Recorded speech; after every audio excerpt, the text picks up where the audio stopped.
Please welcome U.S. Representative Gwen Moore.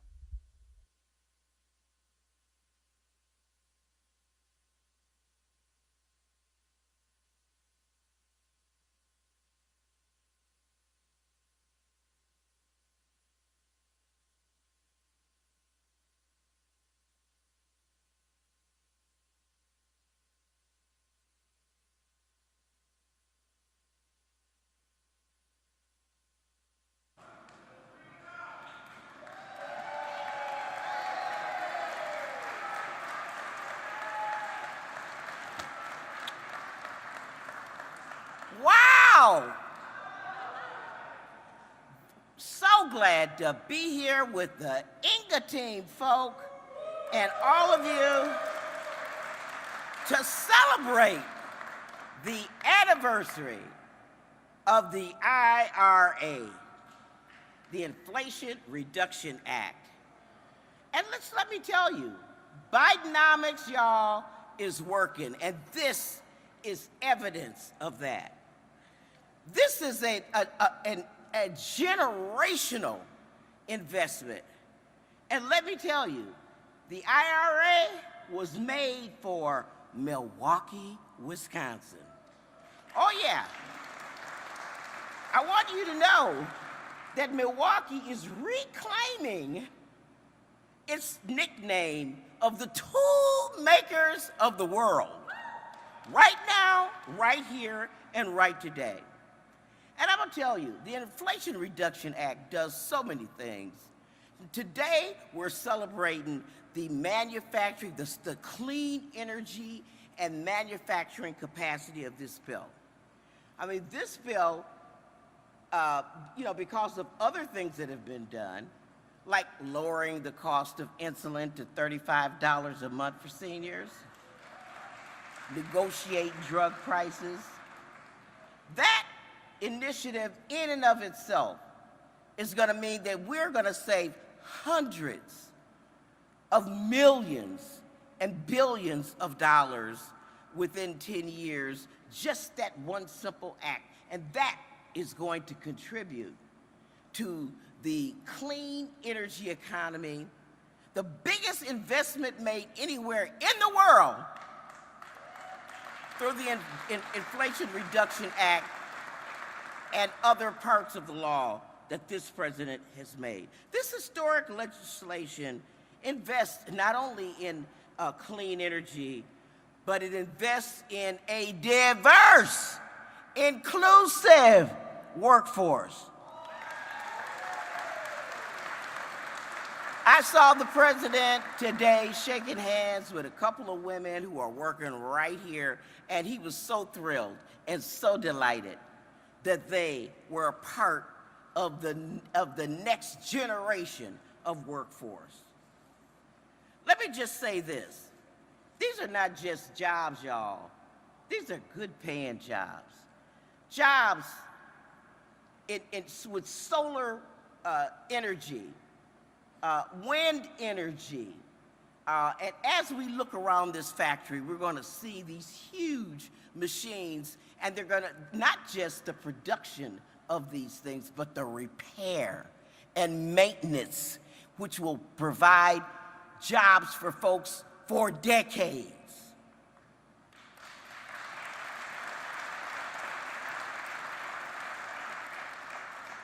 We got a president who delivered on his promise to build us back better from the bottom up and not from the top down. And this is an example of that here today.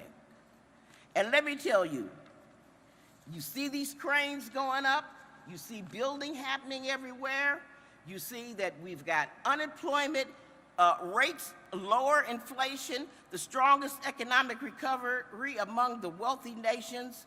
This didn't happen by accident, you all. This didn't happen by trickle-down economics and taking care of billionaires. Biden has proved that if you build from the bottom and up, that the middle class will spread, and that this robust economic expansion will touch everybody. And guess what? If you don't know, Now you know.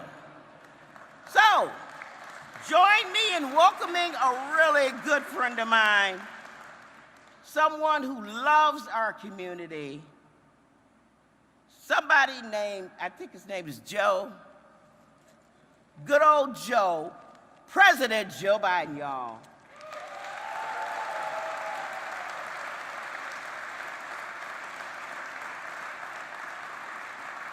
Uh-oh.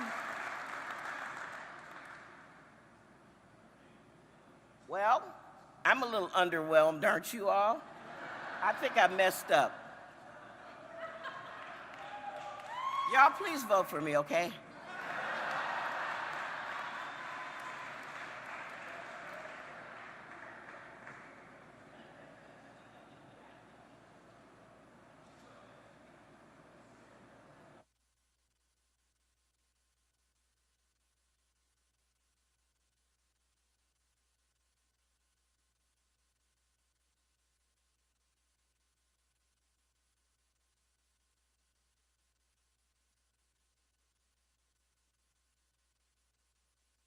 Please welcome U.S. Senator Tammy Baldwin.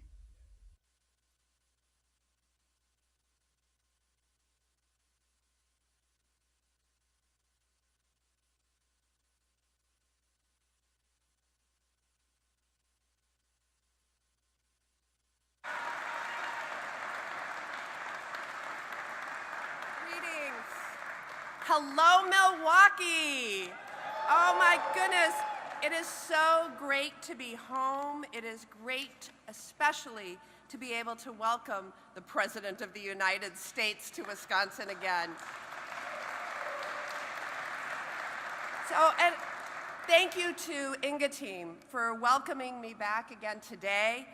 Our Made in Wisconsin economy is powered by great businesses like this one, and it's always a privilege to see their space and meet people who are working hard to move our state forward. For generations, Wisconsin has been a manufacturing powerhouse in the Midwest, pushing the envelope on everything from sharp cheddar and light beer to farming equipment, motorcycles, and cutting-edge biotechnology. You could say in Wisconsin, we're manufacturing everything but the kitchen sink. But wait, except we do that too in Kohler, Wisconsin.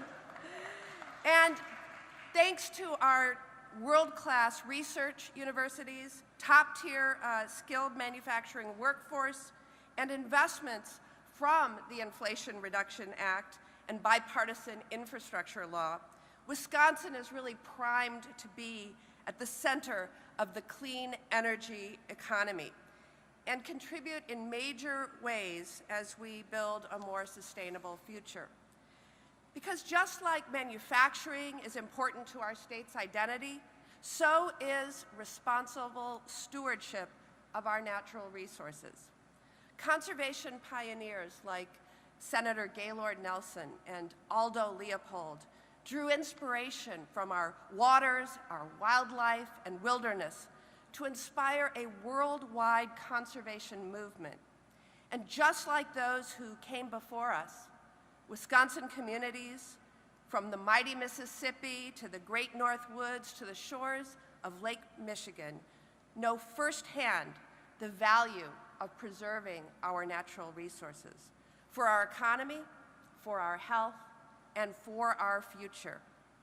This year alone, in communities across the state, our neighbors are dealing with extreme weather like flooding, drought, and record heat.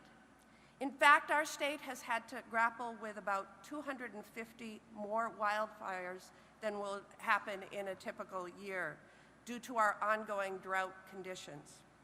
Addressing climate change has never been more urgent, but the good news is this: Wisconsin is ready to be an economic engine behind our renewable energy future. Yes.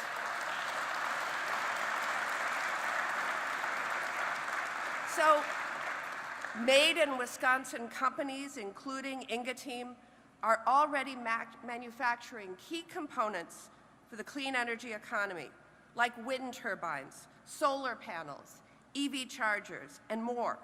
These companies are strengthening our communities, spurring economic opportunity, and creating good-paying jobs in industries that are only going to grow in coming years. And I'm proud to have done my part helping to spur this economic growth and pass the Inflation Reduction Act and the bipartisan infrastructure law. Now, when we were writing these bills, my #1 priority was making sure that these measures included strong Buy America provisions. Because to me, it's always been simple. When we invest our taxpayer dollars, we should also be investing in American-based businesses, American workers, and American jobs. And companies like Ingeteam are sending a clear message that Wisconsin is ready to build a thriving, renewable energy economy for generations to come. I'm proud to have helped make this investment in Wisconsin workers, the Wisconsin economy, and Wisconsin's future. Mr. President, thank you for coming back to Wisconsin to help celebrate our one-of-a-kind workforce and innovative manufacturing sector.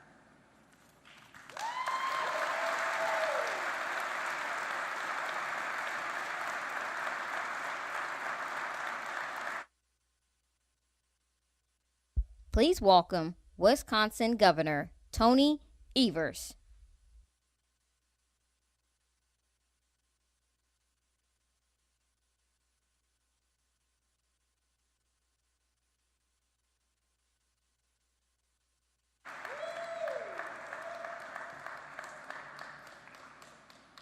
Good morning, good afternoon.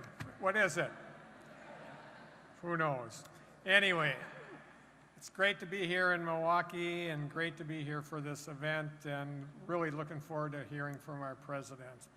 So it's also a pleasure for me to join fellow speakers, Mayor Johnson, County Executive Crawley, Congresswoman Moore, and of course, Senator Baldwin. And everybody here as we welcome President Biden back for another visit to the great state of Wisconsin. He can come back as often as he wants.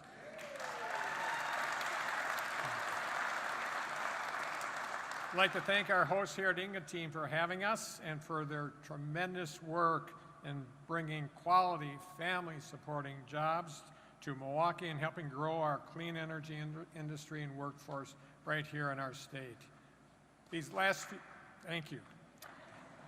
Just hold on. There's more to come. These last few years especially, we've been reminded of one truth, that we shouldn't have to choose between mitigating climate change and protecting our environment and good-paying jobs and economic development. We can do both at the same time. We can walk and chew gum at the same time.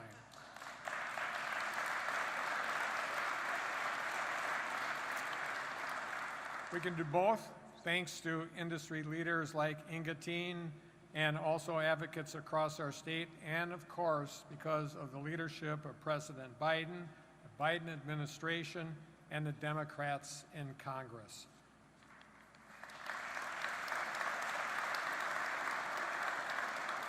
Thanks to the billions of dollars Wisconsin has received and will receive through the American Rescue Plan Act, the Bipartisan Infrastructure Law, and Inflation Reduction Act, and more, we are making real, meaningful progress on our shared goals for the future of our workforce and our clean energy economy. We're seeing the results of those efforts pay off, and our state is seeing record low rates of unemployment and record high workforce participation month after month and beating the national averages. Additionally, over these last several years, we've improved more than 5,800 miles of roads and nearly 1,600 bridges across our state. We've invested in projects to expand reliable high-speed internet for over 395,000 homes and businesses, and we're working towards building a strong, clean energy economy, including releasing our state's first ever clean energy plan to put us on a path to meeting our climate goals.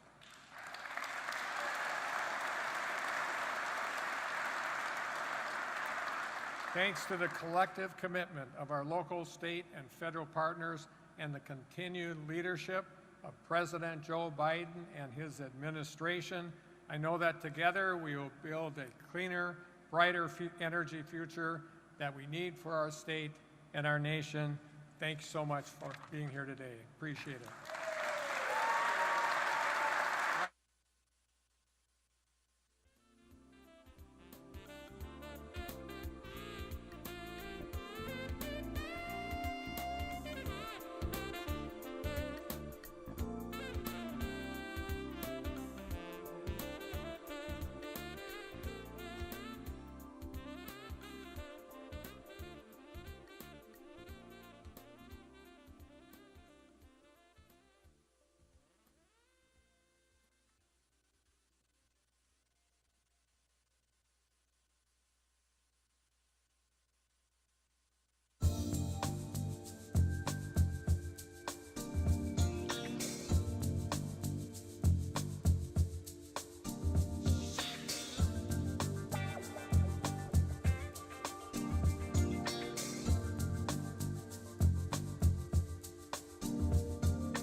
Please welcome Wisconsin Governor Tony Evers.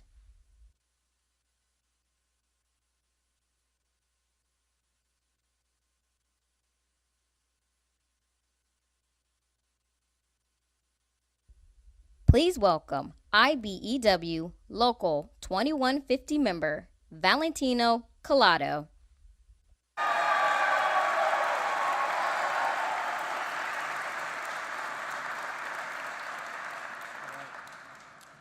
Good afternoon, everyone. All right, my name is Valentino Collado, and I'm proud to be a member of IBEW Local 2150. All right, yes, let's go.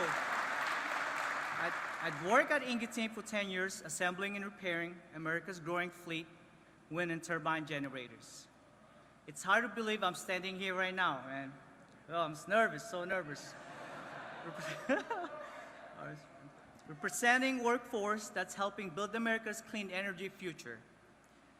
Born and raised in the Philippines, I migrated to the United States when I was just 9 years old. Like so many immigrants, my parents envisioned a better life for me. They believed that in America, with hard work, a little faith, anything is possible. Yes. Today, I'm fulfilling their hopes and dreams. I'm not the only building a better life for myself, but for my wife, Jennifer, and our 5 beautiful children. My journey is getting here to represent the promise of America, the greatest country in the world. I'm grateful to support.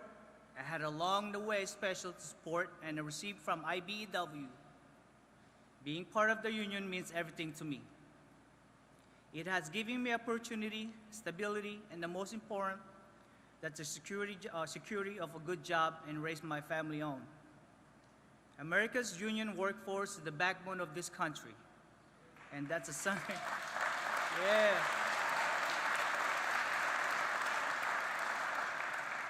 And that's something President Biden understands at his core.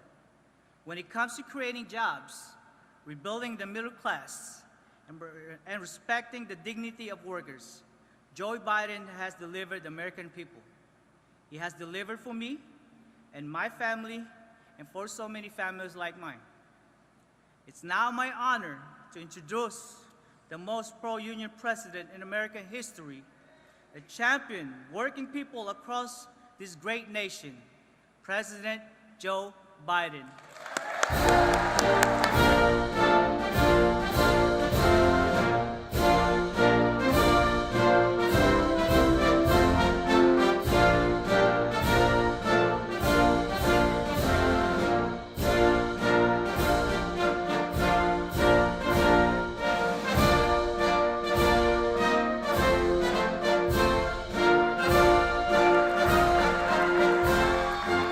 Hello, Milwaukee. Please have a seat, brother. Please have a seat if you have one. I said that once early in my presidency, and there were no chairs. I couldn't see.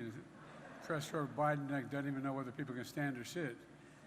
Anyway, it's great to be here. Thank you, Valentino, for that introduction. And what you said about the union, you know, I've said it many times. The middle class built America, but unions built the middle class, and that's a fact.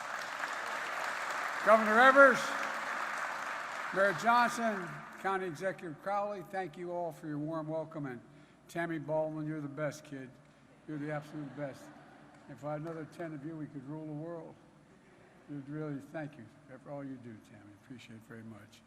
And you know, no one does more to create good jobs in this state and to make sure tomorrow's products are made in America. Now, a very quiet, laid-back Congresswoman who, thank God, is on my side. Thank God. Gwen Moore. You never stop fighting for the people of Wisconsin. I love you, Gwen. You're the best. And you got a mayor and a county executive. I used to work for the county. Used to be a county councilman when I was 26 years old. And I tell you what, I ran for the Senate because it's too damn hard being on the county council. Everybody comes up to you and goes, yeah, county council, yeah, you wonder what we do, huh? Well, the truth of the matter is you do a hell of a lot, and your mayor's doing a hell of a job as well. Look, folks, I apologize because I try very hard to keep my speeches between 15 and 18 minutes. But I got to talk a little bit about Hawaii. I've been on the phone with the governor coming up here and the senators. And let me say, address that devastating wildfires, some of which are still burning in Hawaii. They've claimed the lives of 99 people so far, and they haven't cleaned things up yet. The deadliest wildfire in more than 100 years. A whole city destroyed. Generations of native Hawaiian history turned into ruin. I've spoken to Governor Josh Green multiple times and reassured him the state will have everything it needs from the federal government. I immediately approved the governor's request for expedited major disaster declaration. That's a fancy word of saying whatever you need, you're going to get. And that'll get aid into the hands of people who desperately need it, who have lost their loved ones, who have lost their homes, their livelihoods, who've been damaged and destroyed. And think about this. All that area they got to plow up. They can't do it now because they don't know how many bodies are there. They don't know what's left. Imagine being a mom or dad, wondering where your child is. Imagine being a husband or wife, a mother or father. It's really tough stuff. Almost 500 federal personnel have been deployed to Maui to help communities and survivors get back on their feet. FEMA, search and rescue teams are sifting through the ashes in that 5-mile area that you've seen on television has been burned. It's painstaking work. It takes time, and it's nerve-wracking. Most of the debris can't be removed until it's done. My wife Jill and I are going to travel to Hawaii as soon as we can. That's what I've been talking to the governor about. I don't want to get in the way. I've been to too many disaster areas, but I want to go, make sure we got everything they need. I want to be sure we don't disrupt the ongoing recovery efforts. FEMA Administrator Griswold, who's the best we ever had, I think, was on the ground this weekend. I just talked to her. She's back in the States. I have directed her to streamline the process as quickly as possible to help register survivors for immediate federal assistance without delay. To date, FEMA has approved 50,000 meals, 75,000 liters of water, 500 beds, 10,000 blankets, and as well as other shelter supplies for survivors displaced from their homes. FEMA also authorized one-time payments of $700 per household to folks who have been displaced so they can do the immediate things of just taking care of medications and prescriptions that they so badly need. We're working with the state to make sure survivors that have lost their homes have a place to call home until we can rebuild. We're also surging federal personnel to the state to help the brave firefighters and first responders, many of whom lost their own homes, their properties, while they're out busting their neck to save other people. How many have been so impacted themselves, but they're still working around the clock to put the fires out, evacuate survivors to safety, and find the missing. I've ordered all available federal assets on the island to assist local crews, including the U.S. Coast Guard, the Navy 3rd Fleet, and the U.S. Army.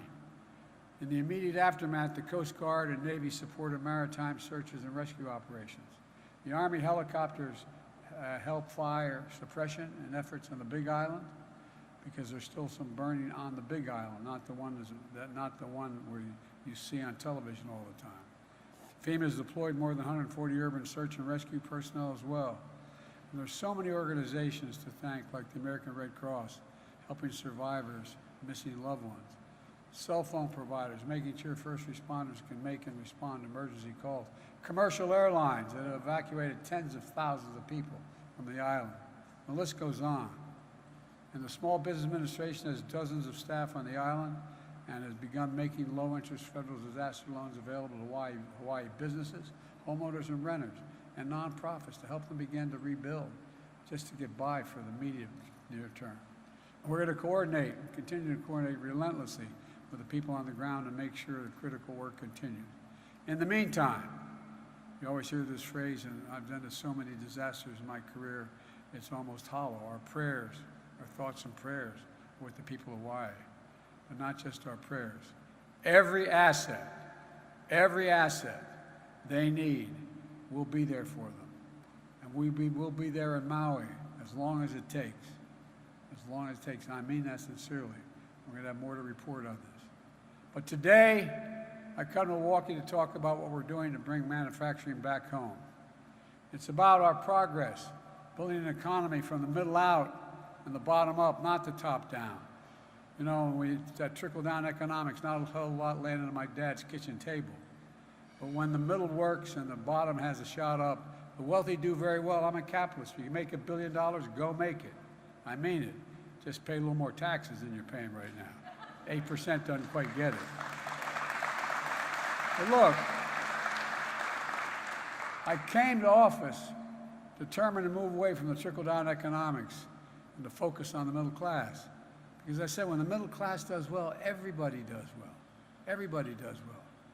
The Financial Times and the Wall Street Journal started calling my plan not initially as a compliment to Bidenomics. But guess what, folks? They're talking about it differently now. It's working. It's working. I'm serious. Because we're investing in America.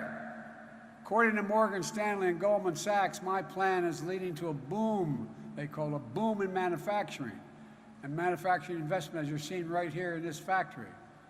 Over 13.4 million new jobs, 150,000 new jobs in the state of Wisconsin.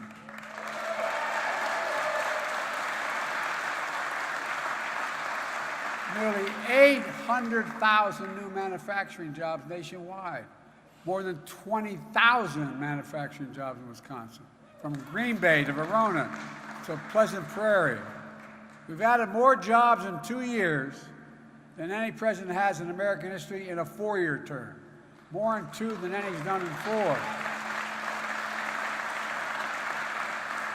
And unemployment has been below 4% for the longest stretch in over 50 years. 50 years. Wisconsin's unemployment rate is just 2.5%. That's lower than it was every single month the prior administration. We've recovered all the jobs lost during the pandemic. We've added millions more. People are coming off the sidelines, getting back into the workplace. Remember a while there, they were saying, well, Biden just allowing people not to work and get paid. Guess what? The higher percentage of American workers are working today than ever before. And while unemployment is down, in case you haven't noticed, inflation is down too and it's going lower. Remember what the experts said, to get inflation under control, you needed lower wages and higher unemployment. Not a joke. Those of you economists know that's the economic mantra. To get inflation under control, fewer jobs, more unemployment, that's number one, and making sure that you don't have to deal with, that's what they say caused inflation. But I never thought the problem was too many people working or working people making too much money. And one reason we've seen inflation fall by 2/3 without losing jobs is that we're seeing corporate profits come back down to earth. You know, we have more to do with inflation now. It's just about 3% now. It's predicted to go lower than that. We're near the lowest point in over 2 years. And at the same time, we pay for low-wage workers has grown at the fastest rate in 2 decades. Wages are growing faster than inflation. Folks, that's Bidenomics. It's about growing an economy by strengthening the middle class.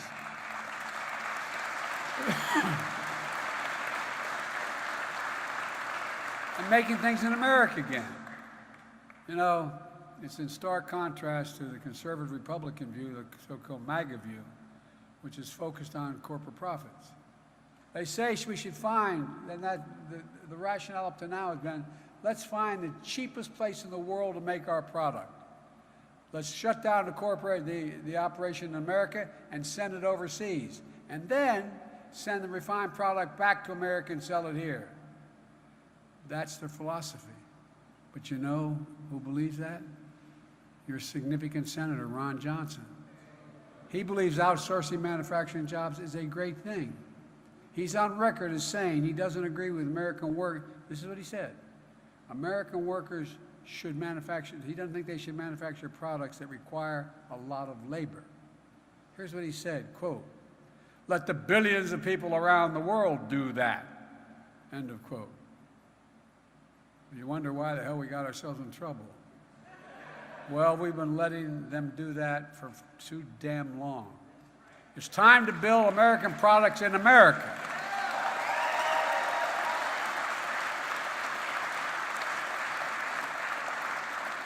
You can see how Ron Johnson's rationale and mega rationale have worked out. Between the year 2000 and January 2021, Wisconsin alone lost more than 136,000 manufacturing jobs alone. I'd like to see Senator Johnson talk to those 136,000 people and tell them it doesn't matter whether you manufacture things at home or overseas. Sure as hell does, man. Not only for those 136,000 people who lost their jobs, but for their families and the communities and the economic growth it generated here at home. Let's take a look at how the Johnson philosophy played out the real time in Wisconsin. Like in Kenosha, about 40 miles from here. There used to be a lot of people assembling automobiles there, making a direct living for their families, generating economic growth for Kenosha until American Motors plant closed in '88. Or take a look at Milwaukee, known as the manufacturing powerhouse for so long. That's when I got to the Senate. I've been around about 200 years. When I got to the Senate in 1973, Milwaukee was a manufacturing powerhouse. That's how it was referred to. Not a joke. Not a joke. I don't have to tell anyone in this audience how hard people here work. And all you've done to keep this city strong. Still, by early 2000, Milwaukee had lost around 2 out of 3 factory jobs. 80,000 jobs were gone, 80,000. And when those jobs were lost, something else was lost as well.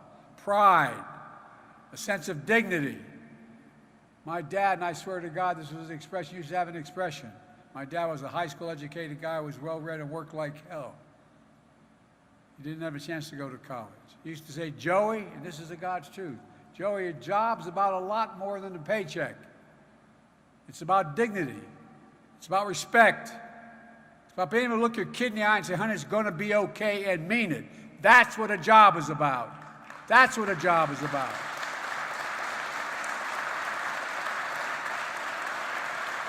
And when the breadwinner in the family loses their job, they lose their pride and the sense of dignity that goes with that. People like Ron believe that it's a good thing. The corporate American bottom line is if that's all you need to look at, it's good for America. Well, that's not my bottom line.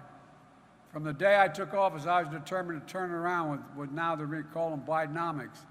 It's one of the reasons why I fought so hard to write and get past the Chips and Science Act. We used to invest more in science and research than any country in the world. Almost 2% of our gross domestic product. Now it's about 0.7% we invest. We're the best engineers in the world. We're the best scientists in the world. We're the best researchers in the world. What the hell are we doing? Well, guess what? That Chips and Science Act has generated $231 billion in the last 18 months in private investments making semiconductors here in America.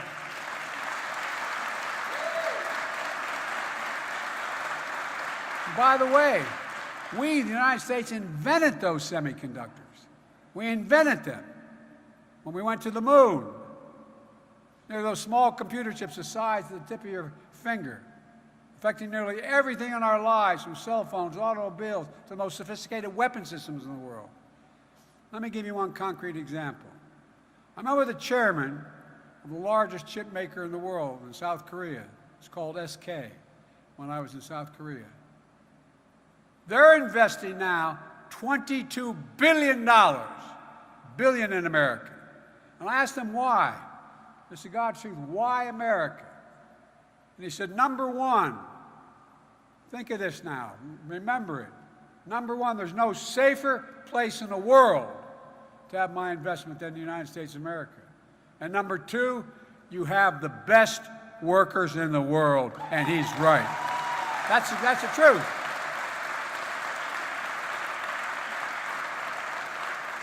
It's about time Ron Johnson's friend understood that. Look, folks, they think you want an IBW. I wouldn't be standing here this time without you guys. But the IBW, they think, average American, they're not being mean or anything. They think, well, be an electrician. You say, I want to be an electrician. You get a card. 4 to 5 years of apprenticeship. Hear me? Like going back to college. 4 to 5 years. You get paid, but not nearly what you get paid when you get your card. You got to talk more about what you do, what it takes to get it done. People aren't trying to be mean, they just don't know. But I'm sure in hell telling them. The bottom line is we invented chips here in America. We used to produce them here. We used to produce 40%, and now we're bringing them back home. Thankfully. We have people like Tammy, Baldwin, who championed, that's the God truth, Buy American policies leading to resurgence of manufacturing in Wisconsin and across the country. You heard me say it before. Where in God's name is it written that America can't lead the world again in manufacturing? Where is that written? Folks, nowhere. You got it. Since I took office, we've attracted more than $1.5 trillion. Let me say it again. $1.5 trillion in private investment in American manufacturing and the industries of the future. Spending on construction of manufacturing plants that need to be built nearly doubled in the last 2 years. And you know, that's not just the permanent jobs. They're generating growth, economic growth. Look, construction jobs do that as well. We've added 600,000 good-paying construction jobs since I took office. When they build these plants to build these chips, guess what? They call them fabs. They're as big as football, long as football fields. That's how big they are. They're gigantic. And guess what?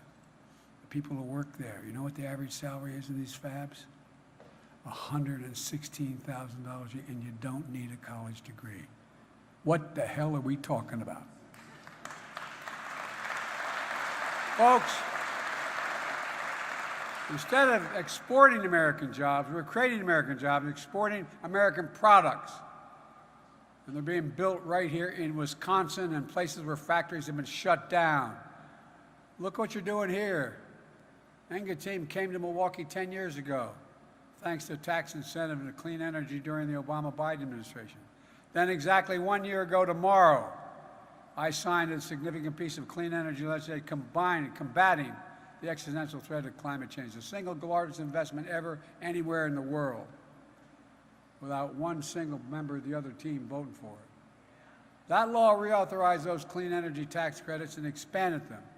As a result, this company predicts that demand for the wind turbine generators, which they're making right here in this facility, will double next year.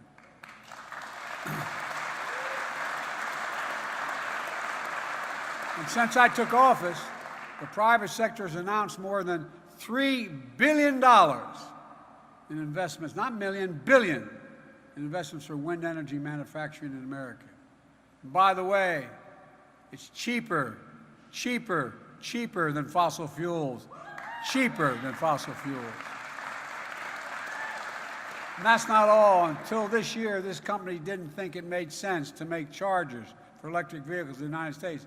But then, when I signed the bipartisan infrastructure, again, which Ron Johnson and his friends didn't vote, they all voted against, that law invests $7.5 billion to build a network of thousands of electric vehicle chargers stretching across the country, including on I-94. By the way, over 500,000 of these charging stations. That's real jobs. That's real money. And by the way, my grandpa Biden, who died very young, died in the hospital I was born in 6 days before I was there, before I was born. He worked for the American Oil Company. His job was to go from town to town, expanding the American Oil Company, building new gas stations. People didn't know where they wanted a couple thousand gallons of gasoline under the ground where they are. What happens when you build a gas station? You end up with something like a 7-Eleven or a donut shop or a drugstore around it. It generates economic growth. We're going to be building these facilities all across America so you can plug in and go the width of the country. That way you can travel coast to coast without worrying about running out of power. Every single one of these chargers must be installed by workers certified by the IBEW plant. Every one. That was the condition. Every one. And every single one must be made in America.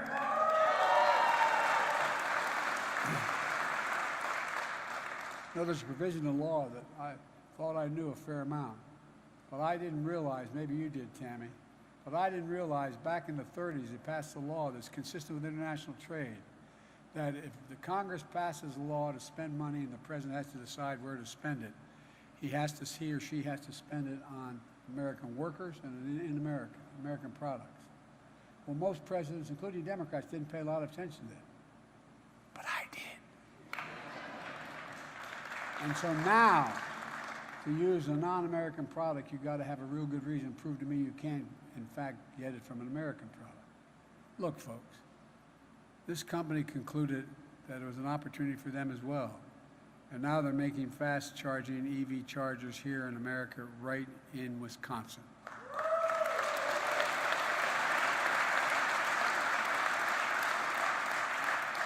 Their goal is to manufacture 13,000 high-speed chargers every single year. And guess what?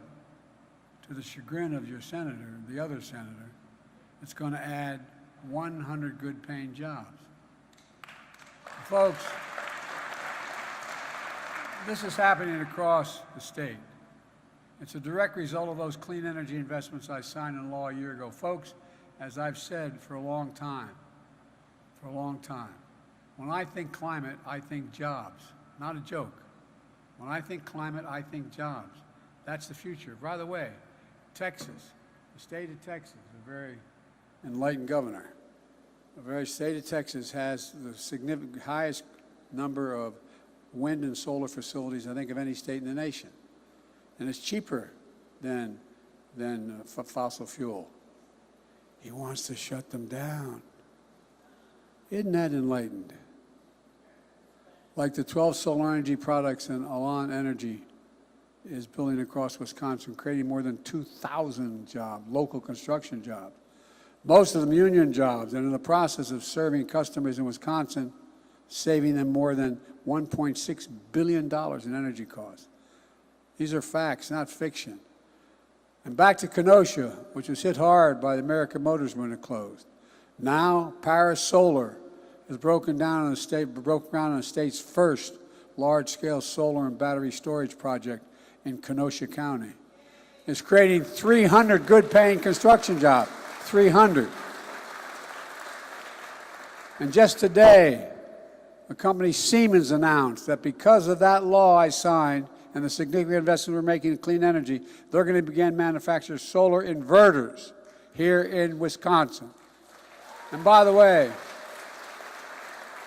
American people are going to be learning, no matter how well educated, you're going to be learning a lot, because I bet most people don't know what a solar inverter is.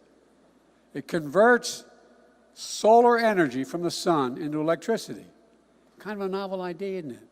How many times did you ever think in those days when you had those real big bills in the winter and a hot day, well, why couldn't we capture all this? Well, guess what? They're going to be doing a piece of that.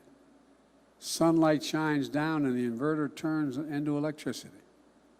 And they're going to build them just outside of Kenosha. Don't tell me Americans can't innovate. Don't tell me that. Since I took office, I've seen more than $3 billion in private investment in clean energy manufacturing all across Wisconsin. That's Bidenomics. That's investing in America. Totally consistent with international law and trade agreements. And investing in America means investing in all of America. When I ran for president, I made a promise that I would leave no one behind, no part of the country to leave behind. I'm getting mad, a lot of Democrats are getting mad at me because we're investing actually more in red states than blue states right now. But they're all Americans. I made a promise. I made a promise no matter where.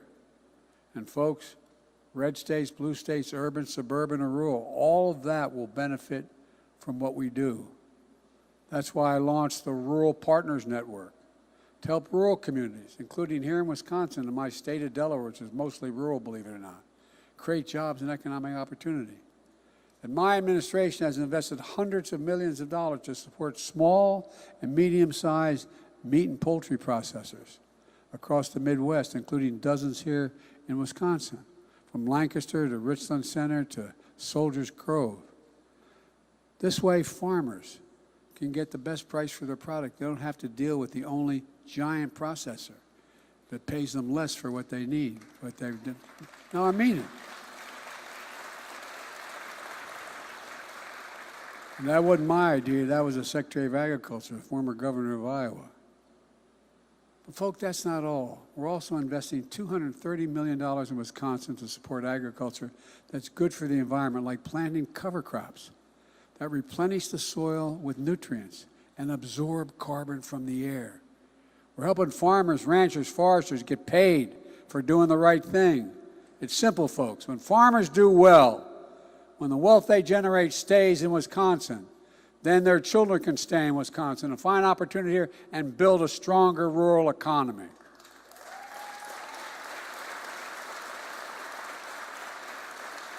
Investing in America also means rebuilding our infrastructure. The governor talked about how many bridges and roads. I mean, it's amazing. And it's not even been a year yet. It's just been about a year. You know, the last guy talked about infrastructure month. We got infrastructure decade, baby.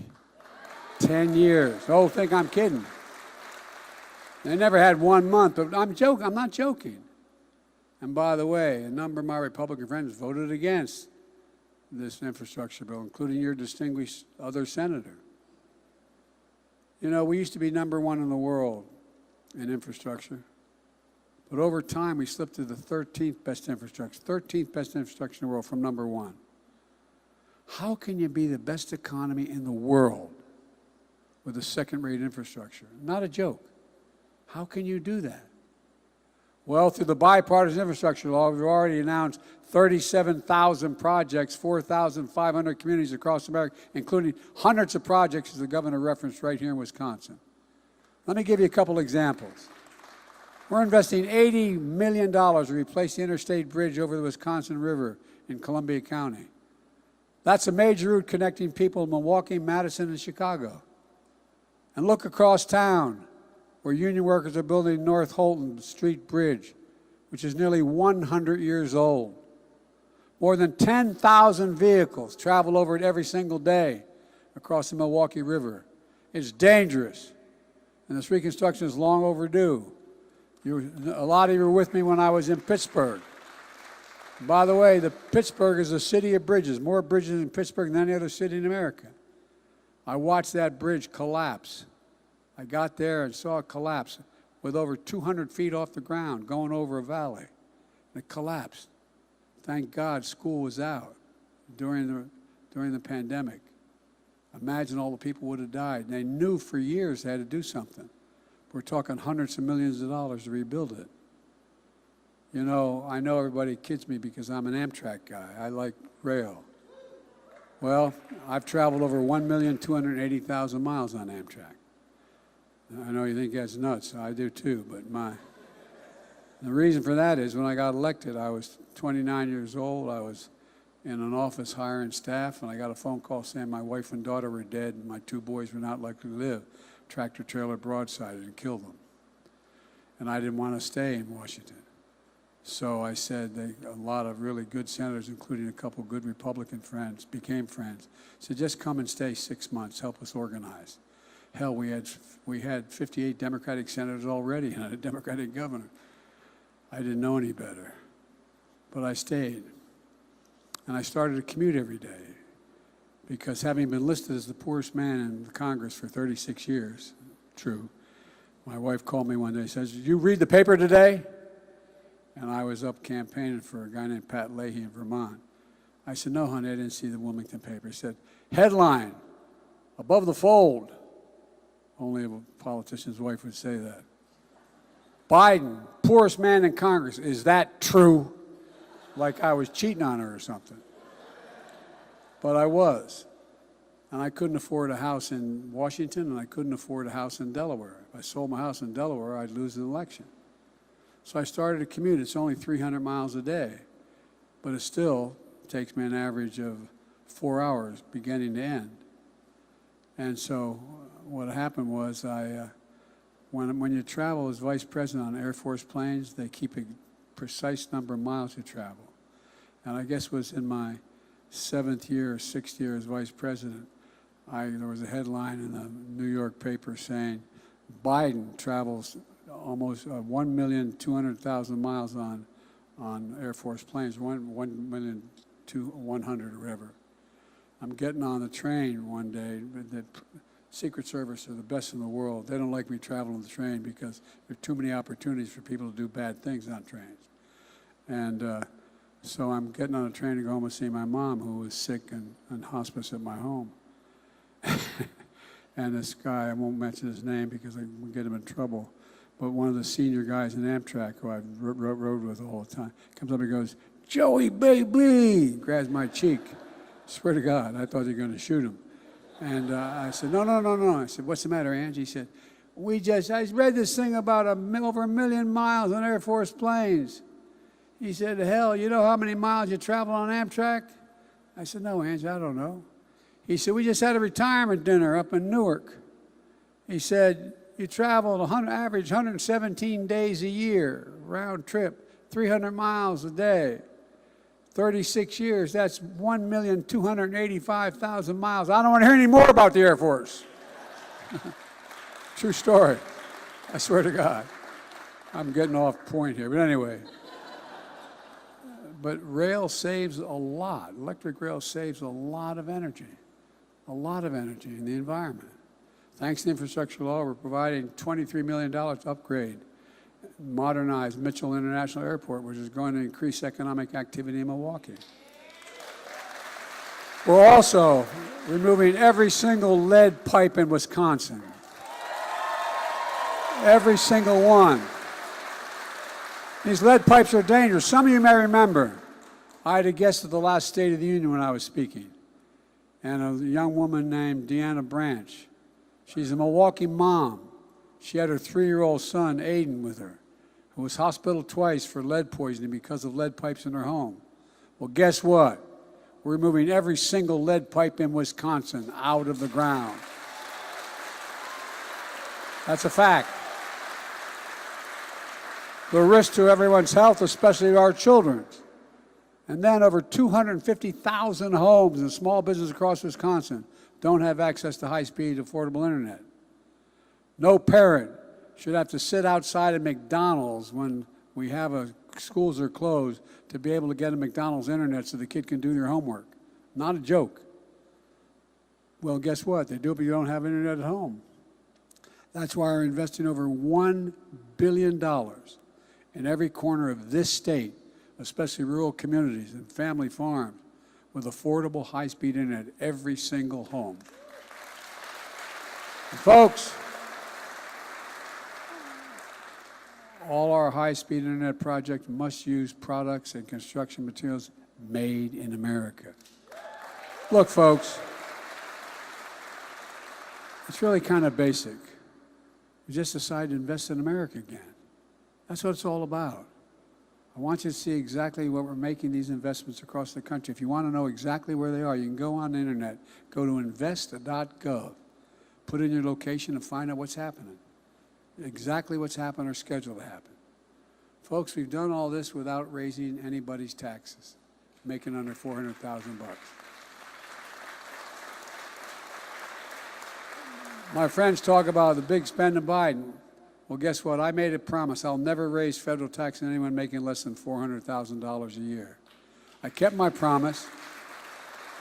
And unlike the last president, in my first 2 years in office, even with all we've done, I'm the first one to cut the federal debt by $1.7 trillion. $1.7 trillion cut, because we generated the growth.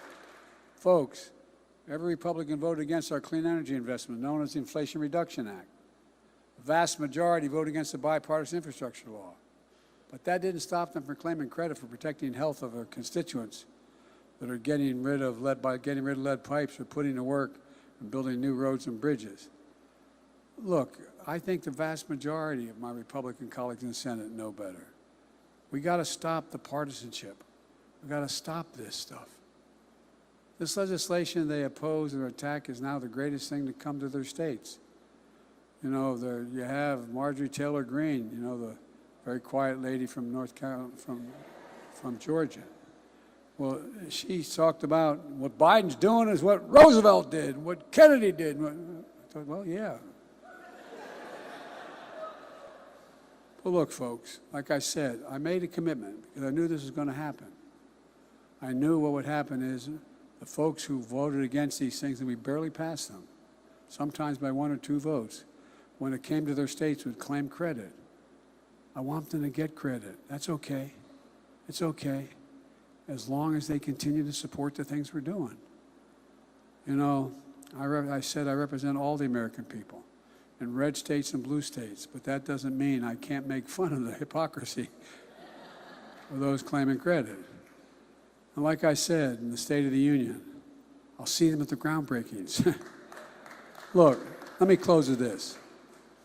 I'm not here to declare victory on the economy. We're not there yet. We have more work to do.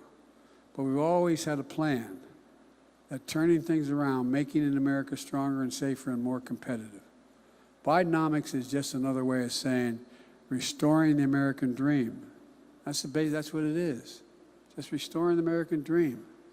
I believe every American willing to work hard should be able to get a job, no matter where they live, in the heartland, small towns, raise their kids on a good paycheck and keep their roots where they grew up. That's the American dream. That's Bidenomics. It's rooted in what has always worked best for this country, investing in America, investing in Americans. Because when we invest in our people, when we strengthen the middle class, we see stronger economic growth that benefits all Americans. The most important thing I want to say today is this: thank you. Not thank for how you voted, but thank you to the people of Wisconsin. Thank you to the American people. We've faced some pretty tough times in recent years. The pandemic took over 1 million lives. How many empty chairs are there sitting there on dining room tables these days? Our neighbors, our friends, our fellow Americans, they're still living in pain and loss and isolation caused by the pandemic. It generated the most severe economic crisis since the Great Depression. Wasn't it that long ago that 20 million people in America were out of work? But today, the American people, they didn't give up. Wisconsin didn't give up. Americans didn't give up. America didn't give up. And I've said it 1,000 times. There is no quit in America. There is no quit in America. Look how far we've come. Today is not high praise. We have the strongest economy in the world. And you're looking at me a little skeptical, but I promise you, check it out. The strongest economy in the world. The highest job satisfaction in 36 years. Our inflation rate has dropped to the lowest among major economic nations in the world. And if we keep it up, it's going to go lower, according to money. All I hear from my friends on the other side of the aisle is what's wrong with America. There's a lot wrong with America, like every country. They tell us America's failing, but they're wrong. Democrats, Republicans, independents, conservatives, liberals. I don't think they understand the average American. Whatever we set our mind to as a country, we've always accomplished. Name me one thing in American history where America stood together and said, we're going to solve that problem, we didn't do it. Name me one. Name me one. There's nothing beyond our capacity. America isn't failing. America's winning. And I'm proud of the historic legislation my administration passed. They're the right steps not only to get our economy moving again, but to build to the future. But the real hero in this story is all of you, and I mean this from the bottom of my heart. People of Milwaukee, people of Wisconsin, the American people. Yes, my policy helped create a lot of these jobs and continue to grow, but you're the ones getting up every single day, walking out that door and doing the work. Yes, my policies have helped create some small businesses. We've created more than any time in history, but you're the ones who decided to borrow the money and take the risk in the middle of this concept. You took the risk to hire workers, fulfilling your dreams.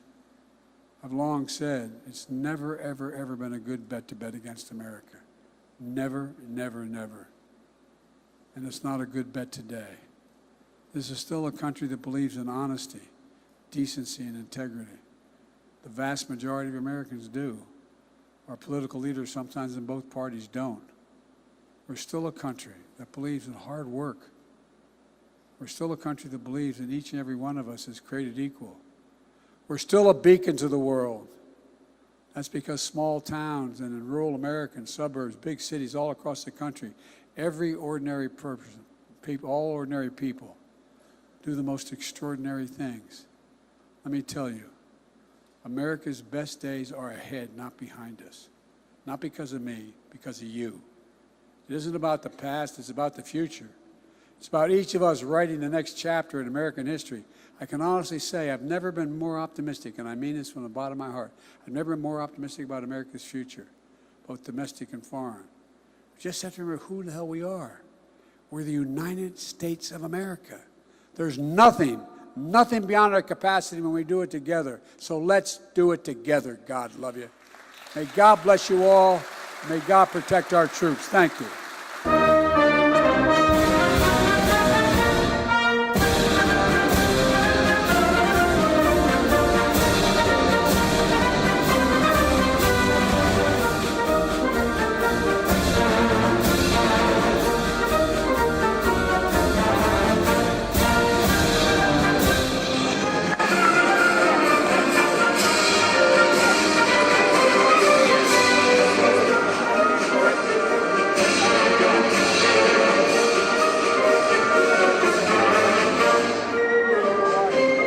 What's your message to Republicans next week? What's your message to Republicans next week in Milwaukee?